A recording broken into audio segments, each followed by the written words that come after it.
usa ka wanted person nga giilang supplier sa Dawla Islamia Multi Group o leader sa kidnap for ransom group.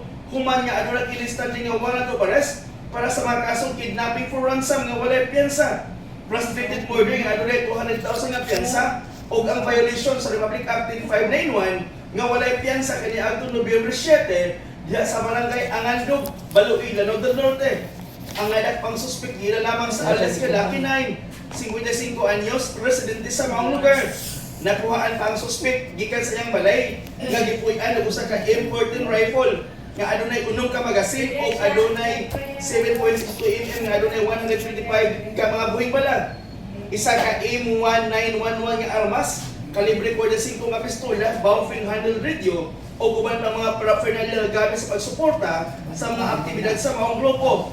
Ang suspect leader sa grupong kidnap for ransom group ay hakibalhin sa grupong DI Multi Group nga nagsilbing logistic provider o responsable sa mga procurement sa mga armas, medisina o mga food supplies ngadto sa mga terorista nga nag-operate sa Lanao del Norte o Lanao del Sur o guban pang mga probinsya.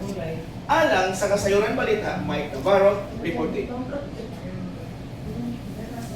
Okay? Cut.